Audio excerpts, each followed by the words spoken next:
Peeps, what's the beef? Episode number 19. Pull the motherfucking trigger. Yes, we're in. Yes, Jam. Is my screen a little bit like flashy? Oh, there we go. I'm cool. Very flashy, yeah. A little bit flashy. You Let's like it? go with it. Let's go with it, yeah. Yeah. Go with it. Oh, Whoop, whoop. What's the crack, Cam? not too bad, pal. Not too fucking bad. Actually, all good. Really, really good. Yeah. Mooching about. Group is fucking flying. Feeling good. Started Jujitsu there about 2 or 3 weeks ago. Or started back doing Jujitsu, I should say, after I did a mediocre month in town. Getting fucking strangled, getting mangled. And yeah, really enjoying that, man. What's the gym like? Lethal. In EJJ, or East Coast Jiu-Jitsu in Bray. So obviously I've moved back out to Greystones now.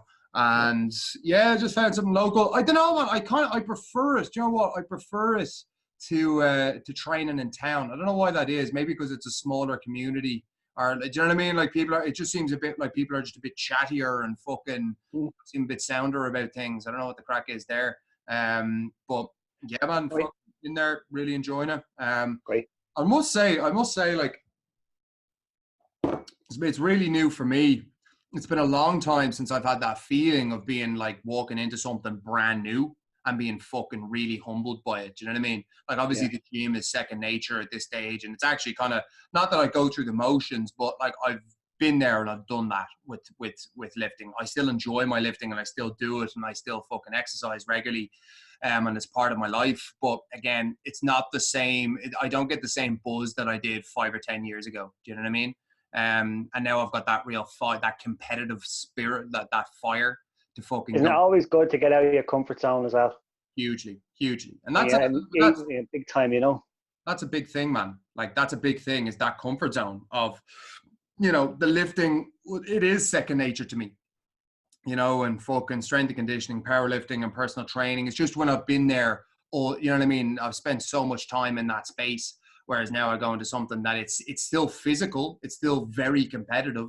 But now it's like, shit, man, well, like, you're green here. You know what I mean? Like, you're a white belt at the lowest rung. So you got to sort it out and you got to learn. So yeah, man, fucking enjoying that. How are you? Last Saturday, my cousin got a blue belt and his brother got his purple belt in SBJ. Did they? Yeah, savage. Yeah, man. two little tiny uncles. How long have they been doing it? 3 years and 4 years. Mad. So 4 years to get a purple belt. 4 years, yeah. That's what I'm looking at, is it? Right. Yeah. Well, it's different everywhere, like. Yeah. I'll be trying to make that push and fucking learn as much as I possibly can. I think once the other thing, the reason I say that, right, the reason I even bring this up is because I know a lot of chefs, and maybe yourself included, when you started off going to the gym properly, that you felt like a fucking absolute cockwomble walking in. A fat cockwomble. Yeah. Like, everyone is fucking looking at me. I feel like a fucking dickhead. I was kind of like, I actually forgot what that feeling was like until I went in. I put on the gi and it's like, fuck, like, I can barely do, how the fuck do I do the belt? Shit, my pants, I can't even, like, the fucking gi pants, they're like loose, and I'm like, I couldn't even figure. I had to go home that night and YouTube how to fucking tie a belt and how to fucking tie the gi pants. And I realized, and then I'm rolling with people and I'm freaking out because it's like, fuck, I don't want to be rolling with some guy who's really good in case he thinks I'm a fucking idiot. You know what I mean? We're drilling stuff, and it's like, just because you're fucking massive as well. People are like, I want the big fella. Yeah, exactly. Yeah. So you're gonna have that dialogue again, which isn't a bad thing, by the way. Like, human beings need to be humbled. I need to be humbled, and like, to have the shit. Now, I'm a very willing learner. Like, I understand what it's like to be coached, and I know how to coach. So I want to be coached. I want to be thrown in the fucking deep end. But just remembering that feeling of like, oh shit, right, this is a bit self-conscious here. Jesus Christ, I forgot what this was like. Really, really important. I think that takes us into our topic for today, man. Like, I think the episode that we have for you guys is talking about pulling the trigger. For chefs to pull the trigger. If you're in a position and you're in this frame of mind of kind of waiting until, you know, your life is shit, but you're kind of waiting around to do something about it. Do you know what I mean? Or you're waiting around in case you think the industry is going to get better, or you think, you know, you think miraculously that your life is going to change without you really taking massive action to change it. Yeah. So that's the thing that we're talking about. I'll wait until I'm in a better headspace. Yeah, I'll wait until I'll do it fucking Monday. I'll do it next week. I'll do it tomorrow. I'll do it in January. I'll do it fucking. You'll always do it sometime in the future, and you'll never actually fucking do it when you're supposed to be doing it. And this is something I was out when we were talking about this before, and I was thinking about a couple of things, and I wrote a couple of things down.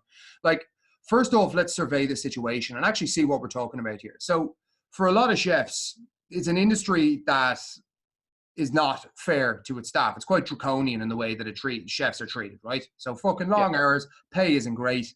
A lot is expected of you with very little benefits in return. You know what I mean? And generally quite an unrecognized job, you know, not given massive recognition for what they do. I get that, 100%. That's the situation. As a result of that, chefs get this, obviously their health gets in fucking rag order. You know, that's why Chef It exists, because the chef's health gets in rag order. Their life starts to turn to disarray. Their mental health isn't in a good place. But I also think that the state of the industry leads chefs to have a chip on their shoulder about doing nothing. Do you know what I mean? It's like you have a chip on your shoulder about, I don't really, like, you know what I mean? Like almost like you're justified in doing fuck all about your situation. And I know we've talked about that, and you've been there, Peter, and fucking listen, when I was in the service industry, I did the exact same thing. You know, so I'm fucking doing this and I'm working these long hours and all of that. And it was always a justification for not doing something. But the thing is, you get to a point where it's like, fuck me, man, how long have you been like this? How long have you been in the shit with your health? How long have you not been enjoying life? 10 plus years could be a very common example. And it's like, what are you waiting for? Like, are you genuinely waiting for the industry to change, or do you just want to carry on living your life that's horrendous, or not horrendous, but it's a life of quiet desperation that you're not really... You could call it horrendous because it kills people. Yeah, that's you could very well call it a horrendous bleeding place to be. There we go. And that's in some examples that are becoming more and more common by the fucking day now, you know, and it's like, yeah, cool. You get to the point where you can't fucking hack it anymore. And again, that excuse of, oh, I'll do it someday. It's like, you'll never do it someday.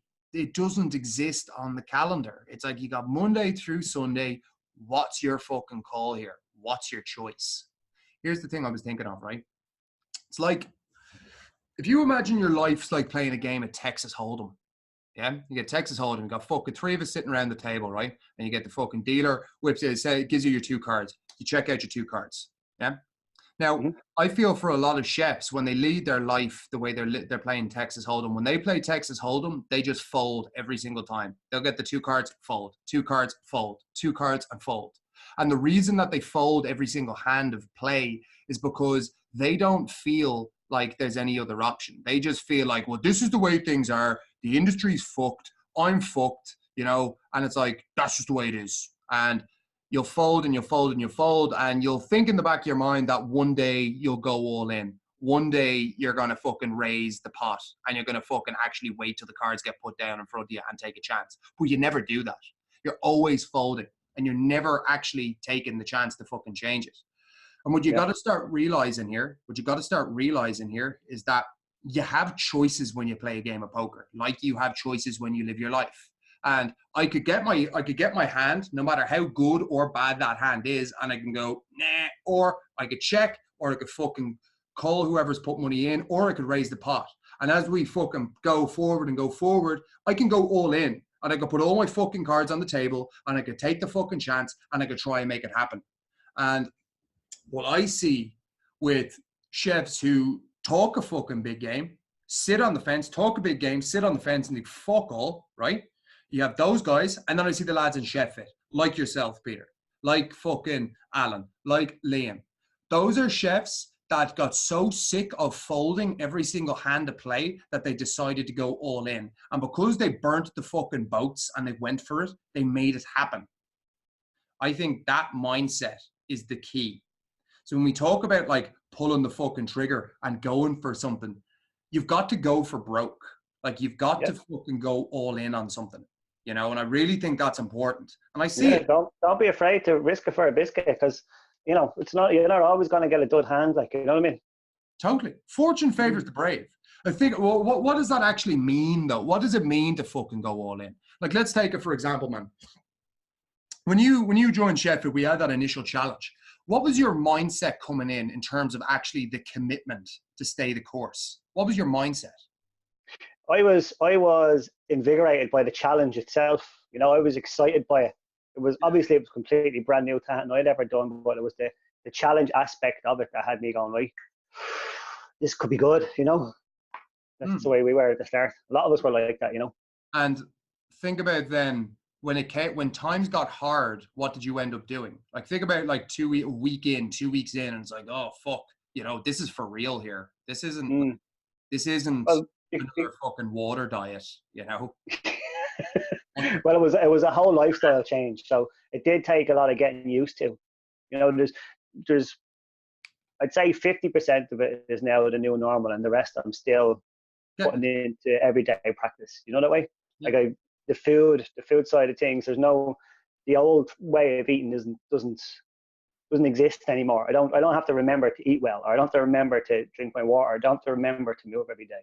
Yeah. And when it got tough at the start, I was one of the more vocal people at the start of Chef Fit, and I was like, "Fuck man, this is getting hard." And someone goes, "Jesus, do you know what? It fucking is for me too." Yeah, it's getting hard for me as well. And then I'm like, right, so fucking let's hold hands, boys, and get this done. You know, touch each other and let's get it done. That's a good point. That's the other thing about being all in on something. So first off, it's a mindset. Like we had committed to it first of all, and then we had all become accountable for each other. So there wasn't, you know, there wasn't a fact of right, this is really, really hard for me. I'm out. You know what I mean? We had all entered into something, and we had all connected very early in a very kind of deep way that none of us had expected. No, you didn't even expect it. None of us thought that was going to happen, that was going to click so strong, you know. Totally. But because of that, then there wasn't a back out. Like, you know, we didn't have an out. We weren't able to fold because we had pocket aces because we were in the tribe together. Totally. So we were able to go all in. We were able to stay the course because we weren't the only people. Yeah. So now that you go back to that example of having aces, so it's like, right. So you've decided, let's say you can choose a lot of the time. Like, Chef, you might feel right now that the hand you're dealt is shit. And it's like, maybe you're in a shit game, you know, maybe you're sitting around shit people or all of these things. And in your mind, it's like you keep getting these hands and you keep folding. You need to imagine that what you're doing, you can dictate, like the attempt that you make at changing your life, that's the hand that you play, you know? So it's like for you, maybe you didn't have a hand as good as Chef Fit. You know what I mean? When you were looking to pull the trigger, Peter. And then when Chef Fit came along, it's like you fucking just checked your cards and it's like, fuck, I've got 2 kings. You know what I mean? Yeah. And it's like, oh shit. Now when I've got these, it's like, yeah, I got to go all in here. I've got to fucking put my chips into the middle and we'll see what happens. But the thing is, that hand, why that hand was so good was because of the environment. It was the lads around you. So it's like if Peter was talking about, okay, cool, he did his initial 1 month challenge in Chef Fit, and then it's like, fuck, we're in this together. So like now that you got, it's not just Peter who's a chef who's starting this thing and he's finding it really hard and fuck, these guys aren't chefs so they don't understand. No, they're all chefs. They're all in the same fucking boat. It's all new to them and it's all a fucking big commitment. So then when they start communicating with each other and they start going, shit man, you're feeling like it's tough as well? Fuck, yeah. You feeling a bit depressed? Yeah. You know what I mean? You feeling a bit anxious? Yeah. This is happening in work? Yeah. I'm having the same fucking problem in work. Then when that shit starts happening, man, that's like the fucking, you know what I mean? The river card gets put down and it's like, cool, you got 2 kings, here's a queen, here's a jack, here's a fucking ace, you know? And it's like, now you got this royal flush. And when you go all in on that royal flush, you succeed on it. Thing that a lot of chefs are not doing is, first off, you're not doing what you can to get a good hand. All right. So you're not doing what you can to get a good hand. So you're trying stupid shit. That's number one. You're trying stupid shit. Like you're trying diets, you're trying quick fixes, and then you can't fucking maintain the motivation and you make excuses and you stop doing it. Cool. The second thing is you don't try and pick a good hand to go with. The second thing is it's your mindset towards that hand. So once you have a good hand, that doesn't fucking matter. Like here's the thing. And this, I was talking about this last week. Like, I could give you a fucking plan and chances are you wouldn't do shit with it. Why? Because you're not like up here, you need to be committed. You need to be fucking committed. If you're just coming in and it's like, it doesn't matter how good the fucking program is. It doesn't matter how good the coaching is. It doesn't matter how good the fucking exercise is or the diet or any of that shit. If you're not willing to fucking commit, you're the thing that brings it to life. Yeah? You're the thing that brings it to life. So it's like, you have to ensure that you've got the best hand possible, and then you've got to go all in on that hand. And when you go all in on a good hand, chances are you're going to win the fucking game. But when you just keep folding because you've got this fucking scarcity mindset of this probably isn't going to work, that's probably not going to work, yada, yada, yada. I can't because it's this and it's that and it's kids and it's hours and it's work and whatever. Yeah, you're running out of blinds then. That's what's happening there. Just to go back full circle to pull the trigger is when you keep doing that, you know, a lot of the chefs in Sheffield are within fucking 5 or 6 years of each other. There's no very young or very old. We're all kind of, you know, mid-30s at the moment. Do you know that way? Okay. We were, you know, a couple of us were running out blinds.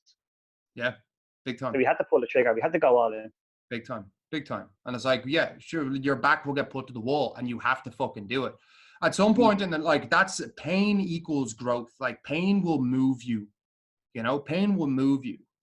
Like, that's the thing. You need to fucking, maybe some days it's not as bad, but you'll get to a point in your life where it's like, man, I got to do something here. This is fucking bullshit, you know, and you'll get to that point. But when you get to that point, you've got to ensure you've got a fucking strong hand and you've got to ensure that you go all in on that fucking hand. And if you don't, you're going to get what you always got. Yeah. Do you know what I mean? You're going to get what you've always got. So it's like, again, chef. If you keep going in on a two-way offsuit, you're going to keep getting shit. You're going to keep getting the same results. Yeah, totally. I think that's fucking pretty fucking happy with that explanation that we just gave there. To be honest, it was pretty fucking spot on. I don't really think I have anything else to add on that other than it's like, pull the fucking trigger, bro. Go all in. Burn the fucking boats and do the fucking thing. And what's your other option? There's no other option. What's the other fucking, like, stay doing what you're doing, quit your fucking job. In extreme cases, it's lads who completely burn out and it's either suicide or fucking change in industry. Like, that's the other options. That shouldn't be an option for you, because though the implications of that decision, it's not just you that gets implicated. It's fucking those around you. It's your family. It's your friends. It's your fucking, you know what I mean? So it's like, pull the trigger.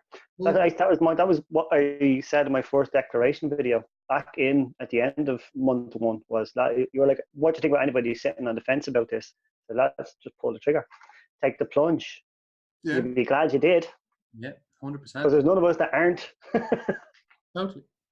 It takes a leap of faith. But nothing good comes without sacrifice. Nothing good comes without a little bit of a risk. But you have to lose the scarcity frame of mind.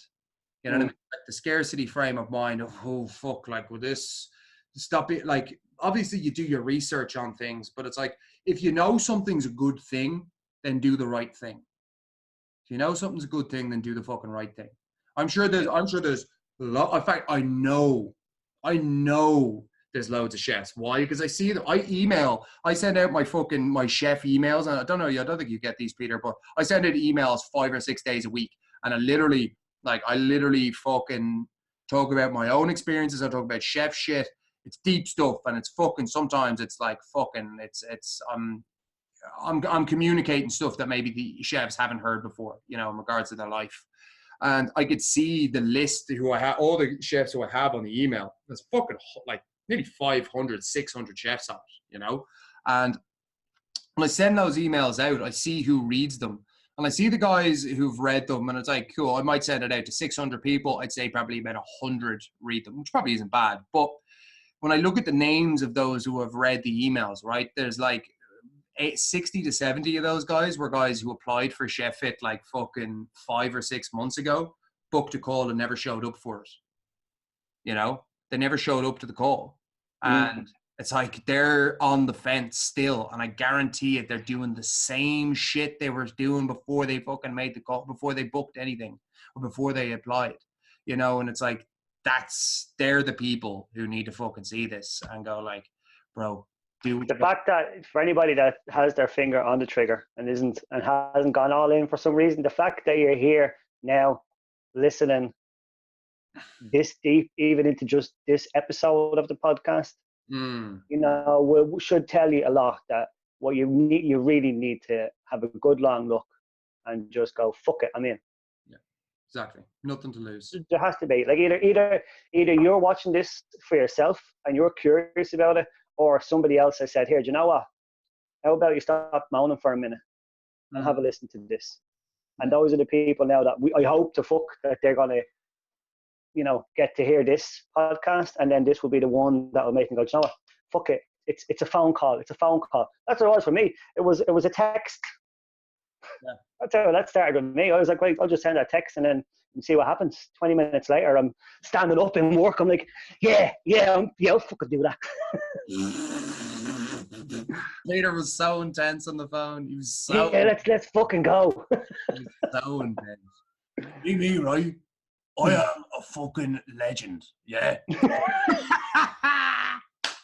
Don't believe me. And he proved it to be true. In fairness to him. Not a lot of people could talk as fucking big a game and back it up the way fucking Peter did. Yeah. I've been doing it forever. Brilliant. Put up or shut the fuck up. Anyway, thumbs up the video on fucking YouTube. Like that shit. Subscribe to the channel. And 5-star review on iTunes. Check us out on Podbean. Subscribe to whatever stream you are listening to this on. Share. Share it, stab it with a fork, and share it again. That's our episode for today. Chefs, thank you very much. See you on the flip side. POBG. Peace. And Cam out.